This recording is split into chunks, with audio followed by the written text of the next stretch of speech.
Então, nós queremos continuar essa série de reflexões sobre esse assunto ser cheios do Espírito Santo, né? Compreendendo aquilo que eu falei no início do culto, né? Que não tem como a gente avaliar o que é literalmente ser cheio do Espírito. Mas é óbvio que a ideia dessa palavra ser cheio do Espírito Santo é dizer, quanto mais próximo eu estiver de Deus, mais cheio eu estou dele, ou seja, mais próximo, né? Então não é que seja pecado a gente dizer, eu quero ser cheio do Espírito Santo. Não tem nada a ver com isso. Mas que a gente tem o intuito de dizer, eu quero realmente ser pleno em Deus, eu quero ter uma comunhão plena com Ele, né? Então esse é o objetivo dessa série.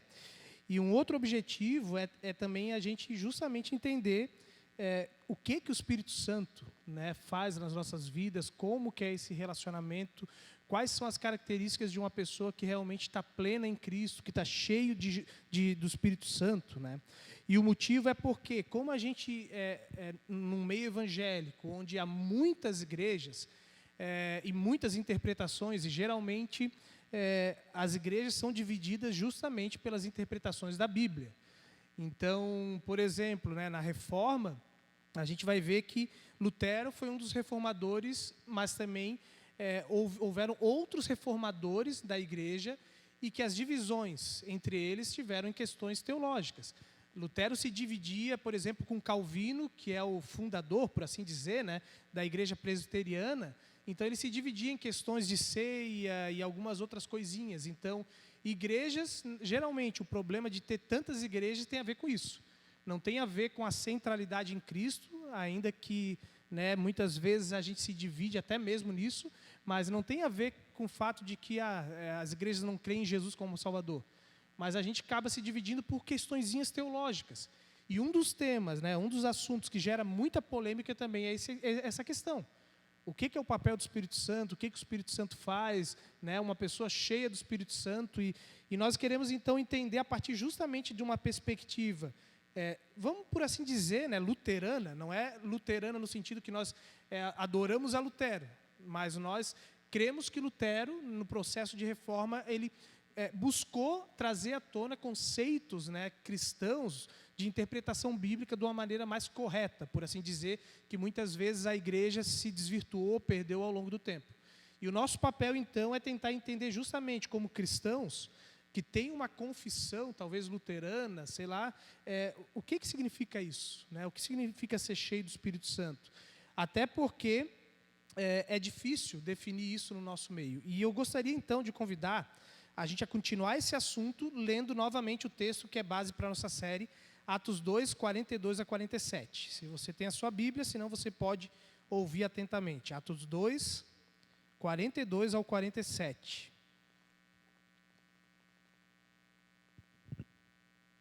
Atos 2, versículo 42 até o versículo 47. Fazendo uma introduçãozinha novamente a esse texto, eu já fiz isso semana passada, mas só para contextualizar esse significado, né, do porquê que esse texto resume ser cheio do Espírito Santo. Então a gente tem que lembrar, eu li no início do culto Atos 1, 8, que fala que iria descer o Espírito Santo. Jesus alerta a igreja. Atos 2, o Espírito Santo é derramado sobre a igreja, e ali com questões, né, por assim dizer, sobrenaturais, características sobrenaturais, ali onde povos, né, de diversos lugares estavam ali, que nem se entendiam na sua fala, né, como se tivesse lá, sei lá, um alemão, um norte-americano, né, um brasileiro, um argentino, um espanhol, sei lá, um monte de gente, um chinês, um japonês, e cada um estava ali, e de repente, cada um falando na sua própria língua, o Espírito Santo concede que aquilo que começa a ser falado, cada um entende na sua própria língua. Como se fossem os tradutores que tem hoje, né? Que os políticos famosos vão lá, botam um tradutorzinho aqui e tem alguém traduzindo, então o Espírito Santo traduz automaticamente na cabeça deles o que está sendo falado. É algo sobrenatural, não tinha como acontecer isso ali. E aí eles perguntam, né? O que está acontecendo aqui? Esse pessoal está bêbado, tudo isso está acontecendo. E aí Pedro começa a pregar o Evangelho, 3.000 se convertem, são batizados. E aí, então, Atos 2, 42 a 47, resume um pouco do que essa igreja se tornou a partir do derramamento do Espírito Santo. Vamos ler? E perseveravam na doutrina dos apóstolos e na comunhão, no partir do pão e nas orações. Em cada alma havia temor e muitos prodígios, e sinais eram feitos por meio dos apóstolos. Todos os que criam estavam juntos e tinham tudo em comum. Vendiam as suas propriedades e bem, distribuindo o produto entre todos, à medida que alguém tinha necessidade. Diariamente perseveravam unânimes no templo, partiam pão de casa em casa e tomavam as suas refeições com alegria e singeleza de coração, louvando a Deus e contando com a simpatia de todo o povo. Enquanto isso, o Senhor lhe acrescentava dia a dia os que iam sendo salvos. Queridos, semana passada a gente começou conversando, não foi bem na ordem que o texto vai indicando aqui, mas a gente começou conversando sobre que uma das características de uma igreja cheia do Espírito Santo, que é o que a gente vê aqui, essa igreja que é um sucesso naquela época de Atos ali, né? Foi a questão da adoração. Você vê no finalzinho que eles continuamente louvavam. No templo, de casa em casa, eles viviam um estilo de vida de adoração, louvor a Deus. Então, uma das coisas que marca uma igreja que tem o Espírito Santo, de cristãos que estão realmente cheios do Espírito, é um estilo de vida de adoração. E a gente, então, pôde entender um pouquinho que adoração não é um estilo musical, como muitas vezes a gente costuma ouvir. Ainda que a gente adora no culto através da música, mas a adoração não é, na sua nomenclatura correta, um estilo musical. Quando a gente ouve, né, vamos adorar a Deus no culto. Sim, a gente está adorando a Deus no culto também, mas não é uma música em si. Adoração é um ser, é algo espiritual, a gente conversou sobre isso naquele culto, né? Tem a ver com o nosso coração. Eu adoro a Deus por quem Ele é, então por isso que toda adoração flui da palavra. Adoração não tem a ver com modelos, com formas, mas acima de tudo, a verdadeira adoração é expressa no dia a dia, lá fora. Muito mais do que eu levantar a mão, porque eu posso fingir que eu estou adorando a Deus de olho fechado, etc. Não quer dizer que sempre é falso, não é isso. Mas muito mais do que padrões, do que a gente pode, muitas vezes, encenar que eu estou adorando a Deus, a adoração verdadeira é quando a palavra chega ao meu coração e eu sou transformado por ela e eu vivo um estilo de vida parecido com aquilo que Jesus é. Hoje, nós queremos, então, agora sim, ir para o versículo 42 e pegar mais um trechinho aqui que diz que eles perseveravam na doutrina dos apóstolos. Um versículozinho, uma frasinha tão pequena, mas que, de novo, traz muita profundidade para a gente. Por quê? Eu diria que uma igreja, então, uma segunda característica é que uma igreja cheia do Espírito é uma igreja que persevera na doutrina. Uma igreja cheia do Espírito é uma igreja que persevera na doutrina. Em primeiro lugar, a gente tem que, talvez é interessante a gente pegar essas palavrinhas, porque essa palavra perseverar não é por acaso que aparece aqui. Eu digo até já nesse início do contexto aqui. Porque se a gente lembra um pouquinho do que aconteceu nesse início da igreja, pós morte, ressurreição de Jesus e subida aos céus, a igreja, na verdade, ela vem de um judaísmo ao qual eles tiveram que ter muita coragem para abandonar as tradições judaicas e começar a crer em Jesus como Salvador, e eles começavam, de certa maneira, a serem perseguidos. De diversas maneiras, os cristãos eram perseguidos dentro do judaísmo, porque eles estavam abandonando os padrões que eles aprenderam e eram considerados hereges. Eles eram perseguidos pelo Império Romano, porque eles, aos olhos do Império Romano e os próprios judeus, tentavam fazer com que toda a liderança romana, os imperadores, etc., acreditassem e na linguagem que era falada, que eles estavam pregando um novo rei. Tanto que é a pergunta que é feita a Jesus, tu és o rei dos judeus? Então, o tempo todo estava em discussão, será que agora está surgindo um novo império dentro de Roma, tentando tomar o poder? Então, eles eram perseguidos pelos judeus e eram perseguidos também pelos romanos.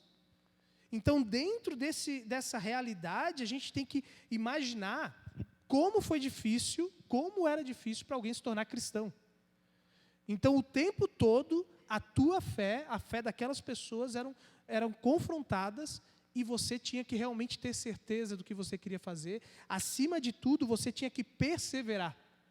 Esse é o ponto. Por isso que aqui, antes de falar dessas características, na verdade, eles já falam dessa palavra, eles estavam perseverando. Constantemente sendo açoitados, perseguidos, eles tinham que perseverar naquilo, em primeiro lugar, que eles acreditavam, na doutrina deles. E aí, doutrina, num primeiro momento, a tradução pura significa conjunto coerente de ideias fundamentais a serem transmitidas e ensinadas. Conjunto de ideias básicas contidas num sistema filosófico, político, religioso, econômico. Então, doutrina é mais ou menos assim, tudo aquilo que tu crê, que é a verdade a respeito daquilo que tu segue. Então, quando fala de doutrina aqui, para a gente que já está tantos séculos depois, doutrina, não sei se você já teve alguma noção disso, mas doutrina é tipo, o que é o Pai, o Filho e o Espírito Santo? A doutrina do Espírito da Trindade, a doutrina dos sacramentos, do batismo, da ceia. Para a gente, quando se fala de doutrina hoje, é muito atrelado ao fato de que a gente está estudando o que é a sistematização da Bíblia. Não sei se entende, sistematização, às vezes eu falo um pouco meio difícil, né? Mas sistematizar é tu padronizar algumas coisas. É isso aqui e pronto. Só que, quando a gente olha também, de novo, a gente precisa entender o contexto daquela época. Num conceito daquela época, do judaísmo, ainda que eles tinham, sim, alguns conceitos, mas o judaísmo não vivia, e o cristianismo vem disso, não vivia baseado em doutrina simplesmente, mas a doutrina deles era muito mais prática.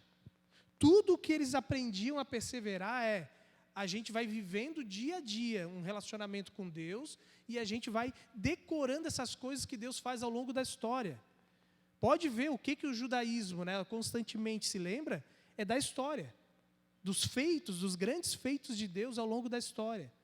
Então, para a gente, o primeiro risco, ao falar sobre perseverar na doutrina hoje, é dizer a gente precisa, e não que não seja importante, né, óbvio que é importante o estudo da teologia e etc., mas voltar a estudar profundamente os conceitos de novo. Ir lá e começar um grupo aqui na igreja, onde a gente começa a estudar essas coisas que lá na faculdade de teologia a gente estuda. O que é a trindade, o que é o batismo, o que é a ceia, decorar o credo apostólico e etc. E tanto é que, muitas vezes, quando a gente fala na igreja de ensino confirmatório, a maior preocupação do ensino confirmatório, o que é? É que eles saiam decorando coisas. Decorando o Pai Nosso, decorando o credo apostólico, decorando um monte de história da Bíblia, e eles têm que fazer uma prova. Na maior parte das vezes, dentro da igreja luterana, isso é doutrina. Né? Até em alguns lugares chama de doutrina, né? Em vez de ensino confirmatório, chama de doutrina. Isso é doutrina, é tu doutrinar, botar aquilo que tu tem que saber. Mas no judaísmo, doutrina. Agora eu estou falando, nem tudo no judaísmo é ruim, entende? Mas naquilo que os cristãos vinham de bagagem, perseverar na doutrina não tinha a ver com decorar credos, decorar conceitos, mas tinha a ver com algo que era experimental. E a doutrina, acima de tudo, que os apóstolos ensinavam era a respeito de uma pessoa, que era Jesus. Tudo era centrado em Jesus, e eles começavam a falar justamente em todos os momentos a partir de Jesus, que toda a história estava ligada a Jesus. Os apóstolos diziam que eles não podiam deixar de falar daquilo que eles viram e ouviram. O que eles viram foi o agir de Jesus. Aquilo que eles ouviram de Jesus falando e o que Jesus fazia. Então, doutrina, perseverar na doutrina, na sua essência, é simplesmente entender que a gente precisa ser uma igreja centrada em Jesus novamente. Era isso que aquela igreja era. E é isso também que uma igreja cheia do Espírito precisa também ser. É uma igreja que persevera, em segundo lugar, nesse tema de hoje, né, que persevera na doutrina. E aí, então, a gente poderia dizer 3 coisas sobre essa centralidade de Jesus. Primeira coisa, a gente precisa, se nós queremos ser uma igreja cheia do Espírito Santo, perseverar em conhecer a Jesus. Pode parecer estranho, Mas, de novo, tem a ver com isso que eu estava falando. Muitas vezes, aquilo que a gente entende como igreja é que a gente tem que ter reuniões de conhecimento e a gente tem que conhecer, não que não seja importante a Bíblia do início ao fim decorar um monte de coisas, mas, queridos, perseverar em conhecer a Jesus não acontece numa sala de aula. Perseverar em conhecer a Jesus acontece através de um relacionamento. E é isso que eu já venho citei no início do culto hoje de novo. Conhecer alguém, você não conhece ele através de uma biografia somente. A biografia ajuda você a conhecer pessoas. A nossa sociedade gosta muito, né, de fazer livros de biografia, né? A biografia do fulano de tal. Às vezes é ele mesmo que escreve a autobiografia. Às vezes alguém faz uma biografia, né, fala da vida de outra pessoa. Às vezes sem conhecer a pessoa, distante, às vezes conhecendo a pessoa com autorização, com ajuda. Mas numa biografia, ainda assim não está tudo aquilo que a pessoa é. Muitas vezes você só vai realmente, você só vai conseguir dizer que você conhece, sei lá, o Bill Gates, ou sei lá, um presidente da república de algum país, mesmo que tenha uma biografia, mesmo que tenha muitos detalhes. Você não sabe quem realmente aquela pessoa é enquanto você não se relacionar com ela. O perseverar em conhecer a Cristo passa, em primeiro lugar, por esse relacionamento. Você precisa aprender, e é isso que os discípulos, né, os apóstolos, faziam com os discípulos que estavam querendo seguir a Jesus, dizendo, isso é ter um relacionamento com Deus. Aquilo que a gente aprendeu de Jesus e que nós vimos Ele fazendo, de oração, de leitura da palavra. Eles não estavam ensinando, em primeiro lugar, os discípulos a como abrir a Bíblia, a decorar os livros da Bíblia, acima de tudo. Eles estavam ensinando, olha só, a gente viu Jesus no Getsemane orando. Nós vimos Jesus constantemente falando com Deus, e por isso a gente pediu, Senhor, nos ensina a orar como tu também está orando. Nos ensina a ter um relacionamento como tu teve. Eles estavam querendo ser como Jesus no relacionamento com o Pai, e agora eles começaram a dizer, vocês também precisam ter um relacionamento semelhante ao de Jesus, e ao que nós estamos tentando ter também. Começa por aqui. E, queridos, se é isso que é o início desse processo de uma igreja cheia do Espírito Santo, que é perseverar na doutrina, perseverar em conhecer a Jesus, não deveria ser diferente hoje. O que fez que aqueles cristãos fizessem tanta diferença foi ter um relacionamento profundo com Cristo. Foi perseverar nessa doutrina, nesse ensinamento. E qual era o ensinamento? Comunhão com Deus, com Jesus. Não foi simplesmente coisas sobrenaturais que fizeram eles perseverarem. Não foi auges, né, coisas emotivas, e muitas vezes é isso que a gente vê as igrejas buscando, experiências extraordinárias todos os dias, um sentimentalismo exagerado muitas vezes, e que tu pode conseguir isso através de muitas ferramentas psicológicas. O Espírito Santo pode descer e se manifestar de maneiras emocionais, com certeza. Mas quando a gente só busca isso, não foi isso. Foi no relacionamento deles.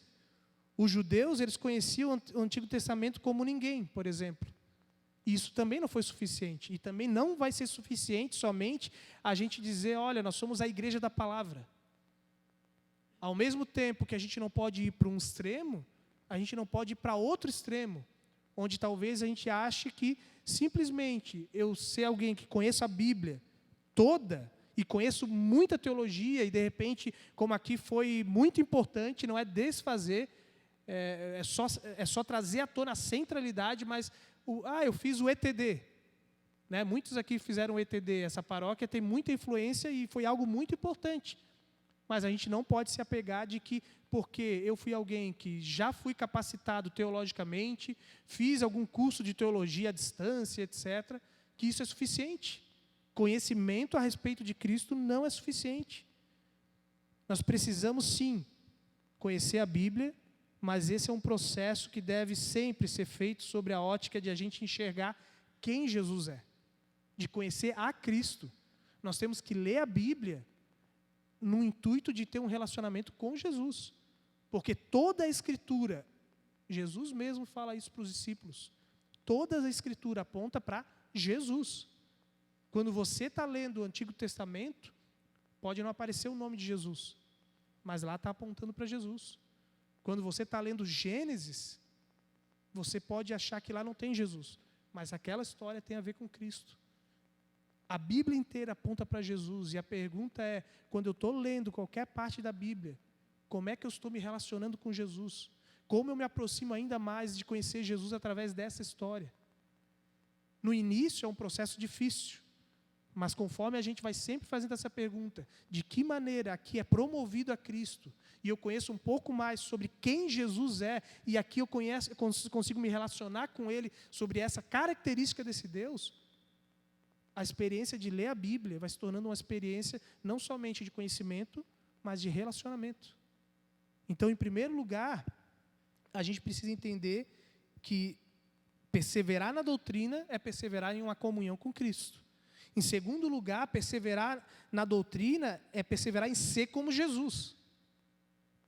Porque, de novo, aquilo que os apóstolos ensinavam, né, a doutrina dos apóstolos era a doutrina de que, assim como Jesus fazia, eles também estavam fazendo agora. O que Jesus mostrou para eles, porque esse era o padrão do discipulado de Jesus. Vocês me observam, eu fazendo, e agora vocês vão fazer igual. Não é um discipulado de conhecimento. Não era numa sala de aula. E esse é um problema das nossas visões de discipulado hoje, de doutrina. A gente quer que os jovens sentem e aprendam. Só que a teoria sem a prática sai prejudicada. E isso vale também para qualquer um de nós, no processo de seguir a Jesus. Se nós somos cristãos meramente de banco de igreja, a gente aqui está aprendendo, e tem a sua importância em aprender, em ser ensinado a respeito de quem Jesus é. Não é somente uma doutrina, a gente está aprendendo a respeito de Jesus. Mas nós vamos aprender de verdade como ser. E o ser é aqueles que são os nossos líderes espirituais, eles vão tentar imitar Jesus, e nós podemos imitar eles de alguma maneira. Não em tudo, óbvio, porque nós continuamos sendo pecadores. Mas é o que o apóstolo Paulo diz: sejam meus imitadores, como eu sou de Cristo. Então, o processo de perseverar na doutrina era perseverar em continuar imitando a Jesus. E isso é complicado porque a gente precisa ser criterioso sobre quem são os nossos líderes espirituais. Não no sentido de uma expectativa de perfeição, mas sim no sentido de saber escolher líderes que sejam pessoas que queiram ser parecidas com Jesus, que tenham a intenção de ser parecidas.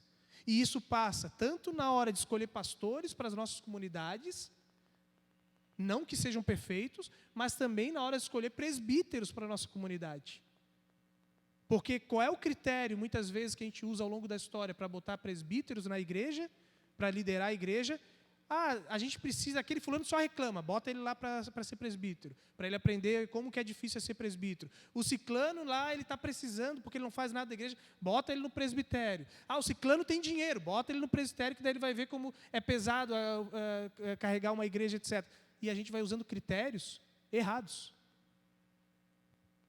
A gente precisa ter pessoas que são modelos, no sentido de tentarem ser como Jesus.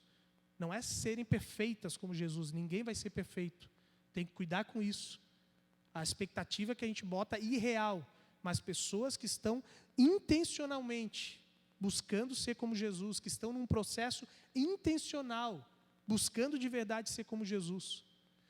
Isso passa, ainda que talvez, muitas vezes, as nossas estruturas não proporcionem uma caminhada adequada para que a gente consiga crescer com frequência, de maneira rápida dentro da igreja, mas, por exemplo, o mínimo que é esperado de um presbítero, de um pastor, etc., é alguém que leia a Bíblia, que ore, é alguém que venha nos cultos, pastores, líderes da igreja. E daqui a pouco a gente escolhe presbíteros que nem participam dos cultos. Então, se o que a gente tem de melhor hoje para seguir a Jesus é os cultos, a gente tem que se perguntar, a gente deveria fazer perguntas para essas pessoas que a gente vai botar. Tu lê a Bíblia diariamente? Tu ora diariamente? é aquilo que o próprio apóstolo Paulo vai dizer para Timóteo na hora de escolher presbíteros. Tem alguns critérios. Nós temos que aprender a ser mais seletivos. Porque essas pessoas vão ser aqueles que vão ensinar a gente a ser como Jesus. Ou seja, a igreja nada mais é os irmãos do que reflexo da sua liderança. Se nós escolhemos pastores e presbíteros e líderes de ministérios que não são e não buscam ser como Jesus, a igreja só vai a reflexo disso. Se nós somos uma igreja doente em muitos sentidos, a igreja só é como seus líderes são. Terceiro lugar, queridos, a gente precisa entender, por último, que perseverar na doutrina dos apóstolos é perseverar no verdadeiro Jesus. E por que eu digo isso? Porque na época dos apóstolos ali, o nome Jesus, talvez a gente não saiba, mas era um nome extremamente conhecido. Jesus, começando pelo nome dele, era um nome que em tudo que era canto tinha. Josué, no Antigo Testamento, no Novo Testamento seria isso, Jesus. Então, na Bíblia não aparece comumente, mas era tipo um José, uma Maria dos dias de hoje, né, que agora já não é tão comum, né? Hoje são outros nomes, cada época vai. Agora, quando a gente vê ali o Bernardo, quando a gente escolheu o nome, daí surgiu 300 Bernardos, e assim vai, né? Tem os nomes comuns. E Jesus era um nome comum daquela época. E Jesus não somente vai falar sobre. O nome de Jesus não somente vai falar sobre quem ele é, mas aquilo que ele fazia também, de alguma maneira, trazia semelhanças sobre outras pessoas que faziam coisas parecidas. Então, haviam muitas pessoas parecidas com Jesus no jeito de ensinar as coisas. Discipulado era algo normal. Haviam mestres que convidavam os seus discípulos. Haviam pessoas que podiam ser ensinadas. Então, haviam muitos Jesus, sei lá como é que vai falar, né? Naquela época, e que eles tinham que ensinar, olha, vocês precisam tomar cuidado. Vocês precisam tomar cuidado sobre o que está sendo falado a respeito de quem Jesus é. Aquela pergunta que Jesus faz para os discípulos, né? Quem os outros dizem que eu sou? Na verdade, é uma pergunta que o tempo todo os apóstolos precisaram responder para a igreja daquela época. Por quê? Não sei se você já ouviu falar, mas haviam doutrinas, ideias sobre Jesus, sobre interpretações sobre aquilo que estava acontecendo. Então, alguns nomes que a gente estuda na teologia, aí sim é interessante a gente conhecer um pouco. Haviam os judaizantes, que eram aquelas pessoas que continuavam acreditando que a lei era responsável pela salvação. Então, muitos judeus convertiam para o cristianismo, para Jesus, mas a gente vê o apóstolo Paulo constantemente conversando sobre eles, sobre a lei. Romanos, vai ver a lei é importante ou não é? Atos, agora vai dar um branco, mas eu acho que é Atos 15, ao concílio de Jerusalém. Os cristãos reúnem, né, a liderança da igreja se reúne para conversar sobre qual a importância da lei. A lei salva, não salva, o que precisa ser obedecido das regras do Antigo Testamento. A circuncisão precisa ser feita ou não precisa? Então, quando há a conversão dos judeus para Cristo, começa a ter ainda aqueles que se convertem, creem em Jesus como o Messias, o Salvador, mas eles continuam dizendo, tem coisas de errado. Esse Jesus, ele aponta, na verdade, para a lei, então a gente tem que fazer tudo igual antes. Não pode comer carne de porco, o sábado tem que ser respeitado perfeitamente, etc. E aí tem uma briga, uma discussão entre os cristãos. E muitas vezes se tornou briga, literalmente, entre eles. Quem é o Jesus? É o Jesus judeu lá do Antigo Testamento ou ele vem reinterpretar a lei? Aos gnósticos, o que eram os gnósticos? Os gnósticos começaram no meio da igreja a ensinar de que a matéria, tudo que é matéria, corpo, né, físico, é mal. Então quer dizer que o teu físico, né, isso é algo horrível. Então tu tem que mortificar o teu físico. Muitas vezes com castigo para ele aprender, talvez, né? Talvez por isso que muitas vezes é perigoso essa coisa de fazer promessas e pagar e etc. Essa coisa de caminhar não sei quantos quilômetros de joelho é uma maneira de mortificar a carne de uma maneira errada. O jejum é uma disciplina espiritual onde a gente usa um meio de mortificar a carne mas de uma maneira correta. Mas os gnósticos consideravam tudo que era físico, né? Ou seja, tudo que está nesse mundo, ruim. Não tinha nada de bom no mundo. O corpo era ruim, o sexo era algo ruim, tudo que existia no mundo, comer é algo ruim, tudo. Esse mundo é ruim. Então a gente tem que aguardar algo bom. E eles diziam que Jesus veio ensinar sobre isso. Quem é o Jesus? E muitas vezes a gente vê no meio do cristianismo ideias semelhantes. Hoje em dia ainda. De que esse mundo é algo ruim. De que a gente tem que se isolar como cristãos desse mundo. Que a gente não pode aproveitar as coisas boas desse mundo. A boa criação de Deus. Quem é o Jesus? E ainda outras doutrinas. Existia o arianismo, é uma das maiores heresias, que eles ensinavam que Cristo não era Deus. Ário era um cara, né, que... e aí ele já é um pouco depois, 325 depois de Cristo, houve um concílio da igreja para discutir esse assunto, porque ele dizia Jesus não é Deus. Então Jesus era um bom mestre, que tinha, né, ensinamentos bons, etc., mas ele não era Deus. E aí o que implica isso? Se Jesus não era Deus, ele não pôde salvar a humanidade. Toda uma discussão. E aí então, queridos, indo para aquilo, assim, eu não vou entrar em vários detalhes, tem muitos Jesus daquele início da igreja do primeiro século, dos primeiros séculos ali, que eram ensinados, e eles tinham que perseverar no verdadeiro Jesus. E hoje, de novo, não é tão diferente. Algumas coisas lá do passado, quando a gente conhece a história da igreja, se repete hoje dentro das nossas igrejas, sem querer a gente não percebe. Há muitas vezes o Jesus que é um Jesus capitalista, que você negocia com ele para você ser abençoado, se você é fiel no dízimo e etc., divina as atividades da igreja. Há o Jesus que é legalista, que só quer te cobrar e que tu tem que ser perfeito. Há o Jesus coach, que muitas vezes as pregações de muito pastor aí é só pregação motivacional, para te botar para cima, e a gente tem que tomar cuidado com isso, porque muitas vezes tem muita gente na internet fazendo sucesso, e não tem teologia, não é evangelho, é simplesmente coach. E aí você poderia ouvir muitas vezes uns filósofos e coaches que são muito melhor do que muito pastor. Queridos, qual é o Jesus que a gente está seguindo? A gente precisa perseverar no Cristo que veio para morrer em nosso lugar, no Cristo que tinha um propósito e que ele vem dizer, olha, eu não vim, né, para trazer paz, eu vim muitas vezes para trazer guerra. Assim como me perseguiram, vão perseguir vocês. Eu não vim para que esse mundo fosse perfeito. No mundo vocês vão ter aflições. E entendam isso, vocês vão passar por momentos difíceis, assim como eu passei. Muitas vezes a gente tem visto a igreja no Brasil, criar um Jesus glorioso já na terra. Sim, ele é glorificado na morte e ressurreição.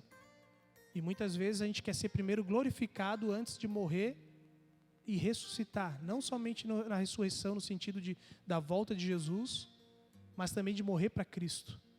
Primeiro a gente precisa aprender a negar a si mesmo. Como Jesus muitas vezes negou a vontade dele, até mesmo no Getsêmani, dizendo, Senhor, se for preciso, afasta de mim esse cálice, mas não seja feita a minha vontade, mas a tua. Queridos, a gente precisa, como igreja, perseverar nesse Jesus que diz, eu sou o caminho, a verdade e a vida, ninguém vem ao Pai a não ser por mim. Ele é a centralidade da igreja. A centralidade da igreja não está em torno, e aí de novo, das coisas que muitas vezes a gente adora. Nós adoramos a igreja luterana, adoramos o estilo da igreja luterana, adoramos o nosso jeito da igreja Redentor do Cristal, que há muito tempo vem sendo feito, e a gente adora o banco do jeito que é, a gente adora o prédio do jeito que é, a gente adora o jeito como a gente vinha fazendo as coisas, a gente adora o pastor que prega assim, assado, a gente adora um monte de coisas. Mas o que a gente precisa adorar é o Jesus verdadeiro, e perseverar nessa doutrina. A igreja é centrada em Cristo. Em Cristo. E a gente precisa, acima de tudo, perseverar em ter um relacionamento com Ele e ser como Ele. Ser e fazer discípulos como Jesus fazia. Esse é o processo que a gente precisa entender. quero te convidar a você, seja de olhos fechados, abertos, como você conseguir se concentrar melhor, a tirar um minuto para você refletir sobre o que Deus mais toca no teu coração e o que Deus tem te chamado a fazer em relação a isso. O que mais Deus falou contigo hoje? O que mais assim chamou a tua atenção, entendendo que é o próprio Espírito Santo de Deus que está falando contigo nesse ponto? E o que você precisa mudar na tua vida, de modo bem prático, em relação a isso que Deus está falando contigo hoje? Tem esse minuto de silêncio.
Senhor Jesus,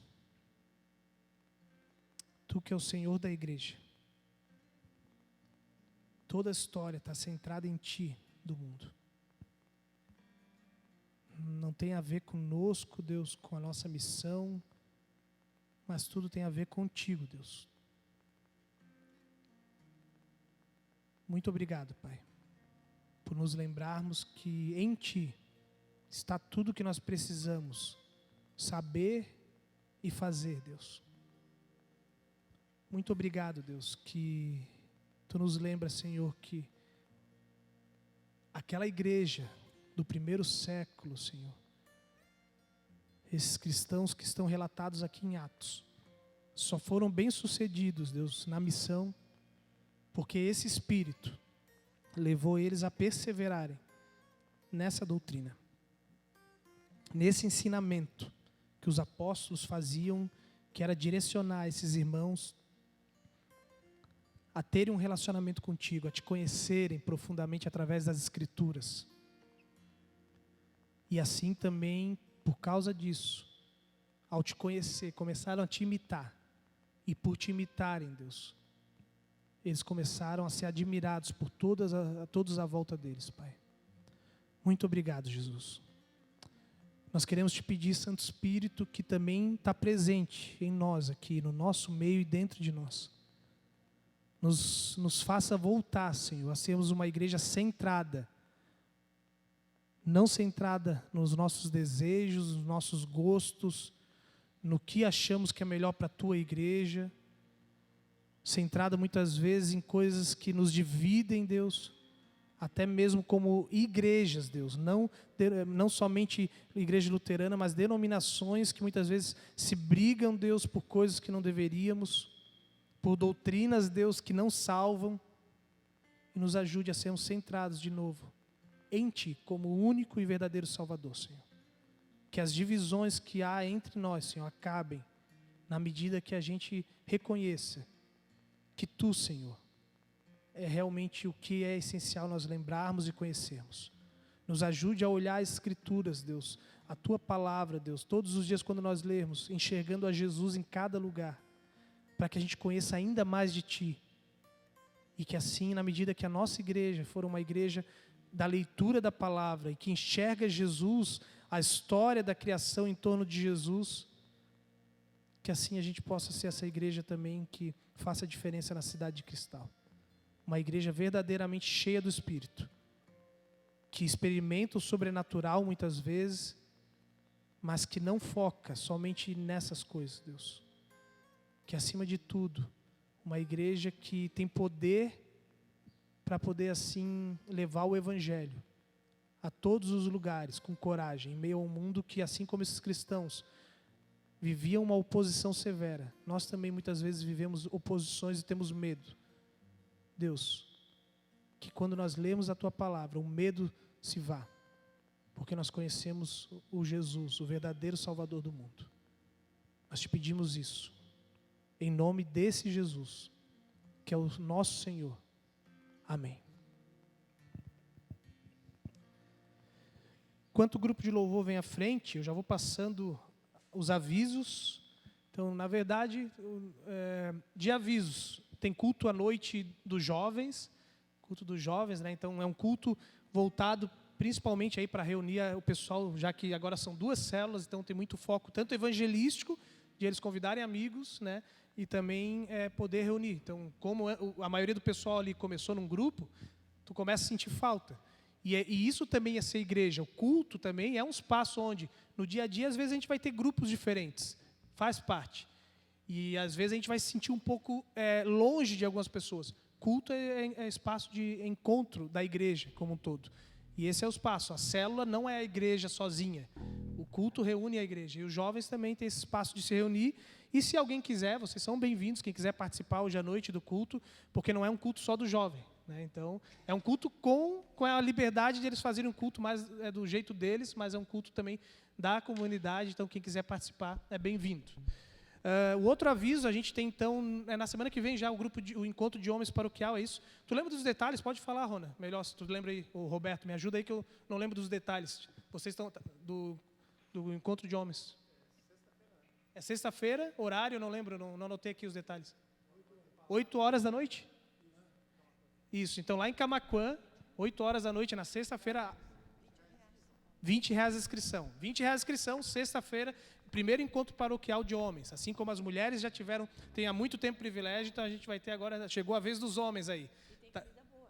Hã? Diz que tem comida boa. Então aí, a comida boa, eu não sei se é o Sergião que vai fazer, mas lá em Camaquã a referência de comida boa é o Sergião, né? Mas, então, tem que se inscrever, pode se inscrever, eu vou jogar para o Rony e para o Roberto, então se inscrevam com o Rony e com o Roberto, quem quiser participar pode pagar na hora lá, e vamos estar juntos, participar lá junto desse encontro, né? Um tempo de comunhão, de novo, a gente é a igreja muito maior do que somente aqui. Então, é até terça. Até terça, tá, então a inscrição tem que ser até terça, para pagar pode ser no dia, ok? Então até terça-feira no máximo, ok? Mais algum aviso? Além do encontro paroquial? É isso, né? Então tá, vamos cantar o hino final.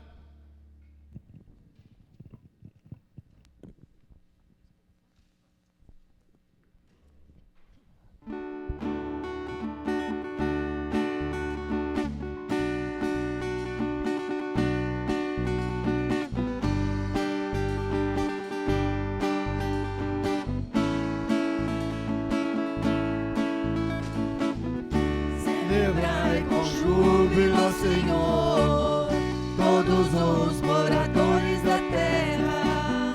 Sede ao Senhor com alegria, apresentai-vos a Ele com cânticos. Sabei que o Senhor é bom e eterna a sua bondade e a sua fidelidade de geração a geração. Aleluia, glória, aleluia. Aleluia, glória, aleluia. Aleluia, glória, aleluia. Aleluia, glória, aleluia. Shalaya, laya, shua, shua. Shalaya, laya, shua, shua. Shalaya, laya. Oba, oba, oba. Celebrai com júbilo ao Senhor, todos os moradores da terra. Servi ao Senhor com alegria, apresentai-vos a Ele com cânticos. Sabei que o Senhor é bom e eterna a sua bondade e a sua fidelidade de geração a geração. Aleluia, glória, aleluia. Aleluia, glória, aleluia.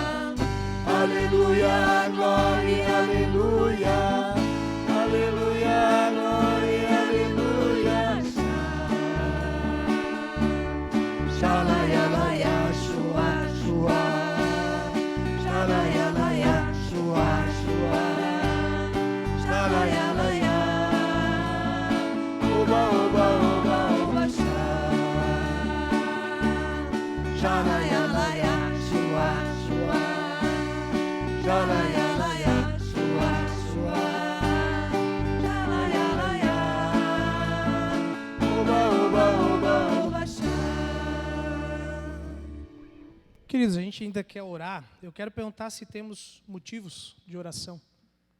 Algo que a gente queira estar orando junto como igreja.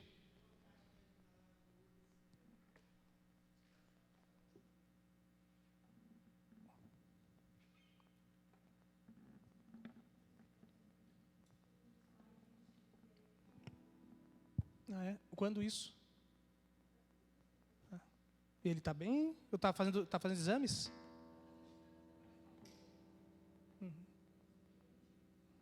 Como é? Desculpa, eu não decorei o nome do teu esposo ainda. Claudemar.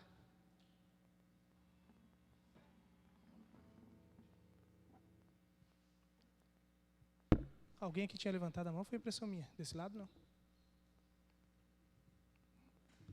A Diva. Continuar, a Diva, a situação de saúde dela está cada dia mais debilitada, né, mais fraca.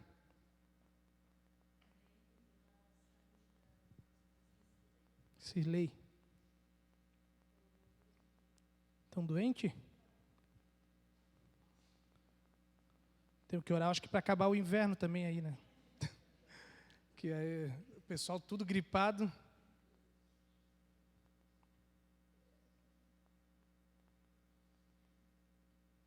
Mais algum motivo? Isso? Oramos. Deus, a gente te agradece pelo privilégio que temos em ser igreja, de nos reunirmos, Deus. E também nesse processo, Deus, de ser igreja, Tu nos chamas, Senhor, a nos alegrar com os que se alegram, chorar com os que choram. A gente se alegra, Deus, por tudo que Tu tens feito no nosso meio, na vida de irmãos, na nossa comunidade. Queremos te pedir que Tu continue assim, Senhor, fazendo a nossa igreja ser uma igreja de verdadeiros discípulos, Pai.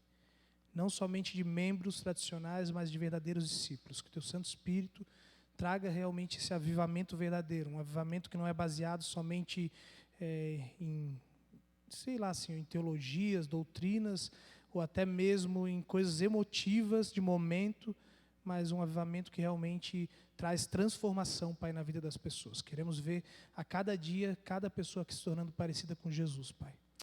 E assim, Senhor, também nos chorar com os que choram, com aqueles que passam por dores, a gente quer orar por essas pessoas, Deus.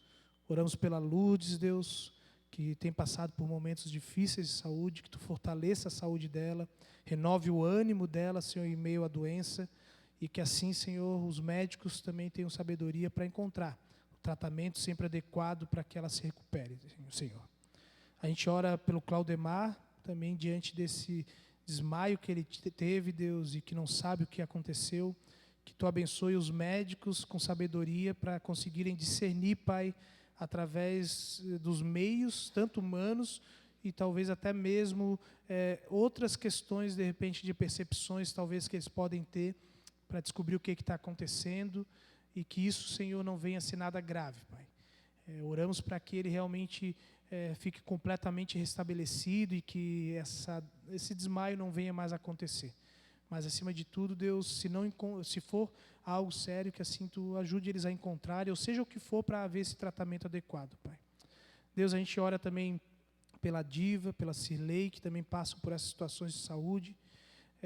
Deus amado, estejas assim também cuidando delas nas suas necessidades específicas, Pai.